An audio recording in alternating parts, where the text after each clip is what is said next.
Well, let me introduce our guest for this edition of the debate. Former U.S. Marine Ken O'Keefe joins us from London, and we have investigative journalist Lee Kaplan, who joins us from Berkeley. Gentlemen, welcome. Well, thankfully, we're reaching a point in human history where the only people who believe the sort of nonsense that would portray America and its allies is wishing for freedom, justice, democracy, and all of these notions in the rest of the world is remarkably non-existent. Nobody with half a brain believes for a second that the United States cares about the Syrian people, nor democracy, nor any form of justice. The proof of that, of course, is in the 1 million to 2 million dead in Iraq, the millions of orphans, millions of refugees. Afghanistan likewise decimated, a country in tatters.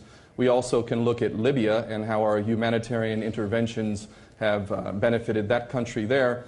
And anyone who thinks that the United States or its allies have any moral standing in the world and actually wish what's best for the people of Syria, again, are either seriously ignorant and stupid or heavily compromised. So the truth of the matter is, of course, that the real reason why we're in Syria, and largely that region, is to carry out wars for the state of Israel. The Jewish state of Israel has a long-term agenda of the Greater Israel Project, and to destabilize the surrounding nations and making sure that there is no form of representative Arab nationalist unity in which a strong leadership that represents the true interests of the people can emerge, and that the people themselves can enjoy some form of dignity and liberty in their lives. It's the West that has created the hotbed of Takfiri, fake Islam that allows these psychopaths to be armed by our governments and our allies, Qatar and Saudi Arabia first among them. And these psychopaths, of course, are not completely predictable. They will do a lot of what we like,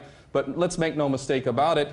These people are nothing more than Frankensteins that we've created, and it will come back to the West. And this is one very last point I need to make in this regard, is that that's actually part of what the Western agenda wants. When these psychopaths return to the West, we will then use their violent actions back in London or in America or other parts of Europe to justify even further draconian laws so that our governments can become even more tyrannical and the concentration of power can become even tighter. So they know this is going to happen, and those of us who have any kind of intelligence whatsoever can see this as it's happening. Lee Kaplan.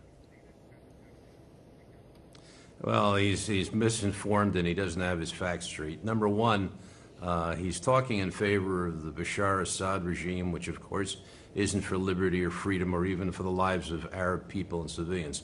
He talks about 2 million dead in Iraq, but he ignores Saddam Hussein's murders of millions of his own people and millions of Iranians killed in the previous war.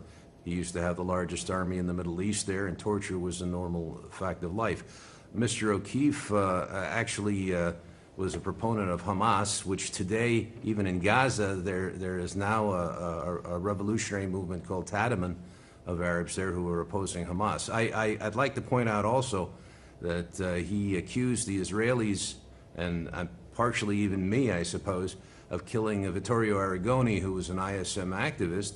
However, just recently, the Hamas government reduced the sentences of the 2 Hamas policemen who admitted to killing Arrigoni. So, you know, he's got his enemies mixed up with the good guys. And it's time that people understand that he really doesn't know what he's talking about. Ken O'Keefe.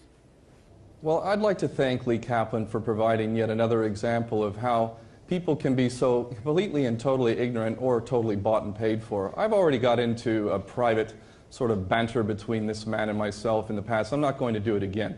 The fact is that I am a human being who wishes what's best for all people on this planet.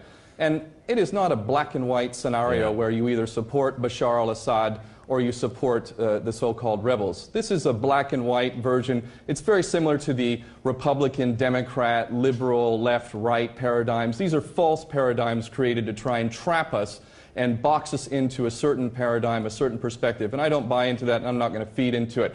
The fact is that the real crime, the ultimate crime, is the crime of aggression, the international crime of aggression.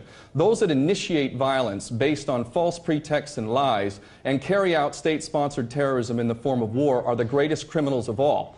Ultimately, my birth nation, the United States, and its compatriots in England, and in Israel are the biggest purveyors of violence on the planet. I'm not mistaken at all in my facts. The only person that would buy into the sort of rubbish that this gentleman is speaking of are the kind of people that, again, are bought and paid for, are completely and totally brain dead. So the fact is that Syria is nothing more than a global chessboard agenda. And in that agenda, there is a goal of destabilizing these nations surrounding Israel. Once they're destabilized, it is possible to go in, whether it's a year from now, 5 years from now, and get your puppets in place to be able to extract the resources, to be able to put in permanent military bases, and ultimately to have continuing and ongoing complete control over this region, which of course has profound utility for the purposes of empire, specifically with the energy reserves, and again with permanent military bases that will continue the policy of full spectrum dominance. There's no confusion here. Those of us who care about this world and actually want to see it move for the better are recognizing the obvious history of our birth nations in the West and what they have done. We are the biggest criminals of all, and it is us in the West who need to take care of our governments, because ultimately we are complicit with their crimes, and these crimes can hardly be measured. They are that hideous, and they are that consistent. Yes, go ahead. Am I going to get a chance to speak here? Yes. Okay. First of all, he talks about being paid. I'm not paid by anybody to talk about what I talk about. My political positions in favor of the West and the United States and even Israel, I'm not paid for that. I do it out of a moral obligation. And to say that the United States is the greatest exporter of state terrorism is absurd. If you look at the United States actually fights state terrorism. Bashar Assad has been one of the major supporters of state-sponsored terrorism throughout the world. And he also gave a home to Hamas and to assorted terrorist groups before he finally reached the point where things caught up with him, which is what's happening now. So, you know, anybody who would believe Mr. O'Keefe's comments that the United States is the state sponsor of terrorism and that dictators like Bashar Assad are really the good guys is, you know, somebody who's a victim of Goebbels-like propaganda. That's all it really is. Well, let's, Ken O'Keefe, I'd like to get your reaction to what Saudi Arabia has done. And Prince Bantar has come out and said that it's going to end its cooperation over the Syria war with the United States. And with the, I assume with the rest of the countries, 11 countries that are supposed to, I guess, support the Friends of Syria group. Does this mean, do you think that the Saudi Arabians are going to take the ball in their hands and just go with it? We are getting several reports indicating that they have done so, actually, in Syria by forming 50 brigades and having a head running these brigades. What's your interpretation of this piece of news? I'm reading these same reports, and what is absolutely clear is historically we know that every empire that has ever existed has reached a peak and eventually it falls. There is absolutely no doubt whatsoever that the American empire peaked probably right in the aftermath of 9/11, the ultimate false flag operation. And since that time, it's carried out the agenda that it always wished to carry out in the new Pearl Harbor fashion. It found its excuse to carry out unjustified wars that amount to war crimes and crimes against humanity.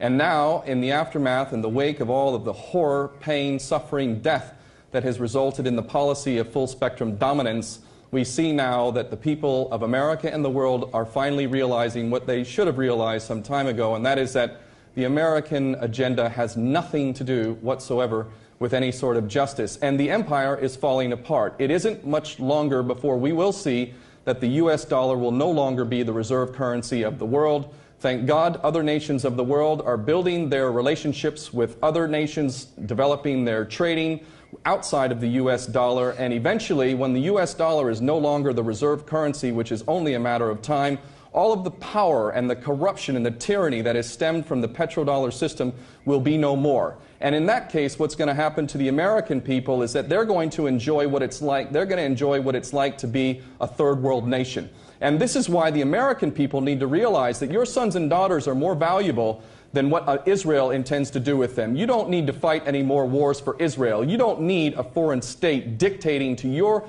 government, which swore to uphold the U.S. Constitution, what policies should be carried out, especially wars for Israel. And the American people are going to suffer more than anyone else in the end if they don't get their house in order. The fact is that the United States of America, sadly and shamelessly, has been running roughshod over the world. And when we talk about terrorism, it is beyond ridiculous to talk about America fighting a war on terror. The American nation has been responsible for state-sponsored terrorism that has resulted in the death of probably 2 to 4 million people in Vietnam, Laos, and Cambodia, countless people in Korea, countless people through proxy wars in Central and South America, 2 million perhaps in Iraq. I don't know how many thousands and thousands in Afghanistan, proxy wars in Pakistan, Yemen. We have fought wars all over the world. Nobody has exterminated the lives and created more suffering than the United States of America. And this is the truth. And at some point, the American people are going to have to face up to this truth, because it does the American people no good whatsoever to continue to bury their heads in the sand. Yes, Lee Kaplan, go ahead. Okay, well, you know, he's absurd, and he's a professional propagandist. Look, he also throws in Pearl Harbor because he's trying to suggest that the United States was the villain in World War II. The United States defeated the Soviet Union in the Cold War, and they defeated the Nazis in World War II, who declared war on the United States. They also defeated the Japanese, who attacked them. As far as his saying that 9/11 was an inside job that the Americans did it themselves, he's ridiculous. He sounds like an idiot. But I think most people in the United States would disagree with him. Ken O'Keefe, let's move on here. President Assad, in a recent interview, raised a few questions. I'd like to get your answers to these questions if you can. He said, which forces are taking part regarding the Geneva II coming up? He said, what relation do these forces have with the Syrian people? Do these forces represent the Syrian people, or do they represent the states that invented them?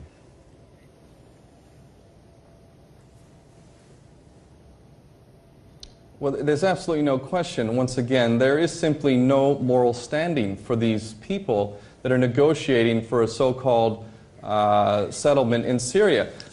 Let's get, for instance, to the point about Bashar al-Assad agreeing to dismantle the chemical weapons program, which, by comparison to Israel or the United States, is so minuscule it's hardly to be considered even relevant. The United States of America has a stockpile of biological, chemical, and nuclear weapons, as does Israel. Why aren't Israel and the United States disarming and dismantling these stockpiles of weapons? Syria, for all the crimes it's accused of committing, isn't even in the same league as Israel or the United States in terms of using weapons of mass destruction, even if you were to blame every single death in the Syrian conflict on Bashar al-Assad, which is completely ridiculous. But even if we were, it wouldn't even come close to the amount of people who have been slaughtered and the lives that have been destroyed by both the United States and Israel and their British partner, who helps legitimize every war crime they commit. The fact is that Syria teaches us one lesson that is extremely important, and this is a very, very critical point for people to understand.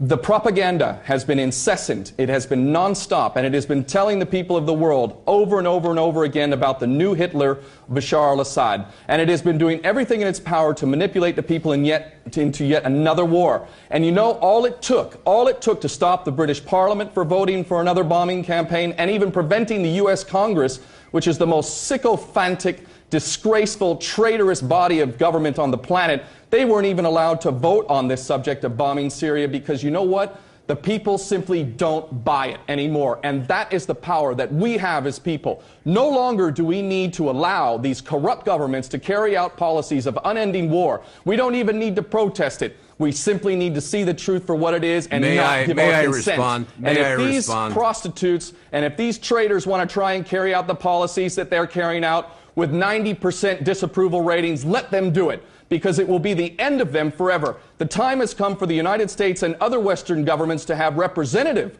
governments that actually represent the will of the people, and the people around the world do not want war. They do not believe that bombing other nations is going to make the world a better place. Okay, we're going to unfortunately have to end it there. Thank you very much, former U.S. Marine Ken O'Keefe there from London. And Lee Kaplan, thank you very much, investigative journalist talking to us from Berkeley. And thank you for watching another edition of The Debate. Newsroom at PSTV.ir for any comments or suggestions. From Miko Vatahway and the entire team in the capital, Tehran, it's goodbye.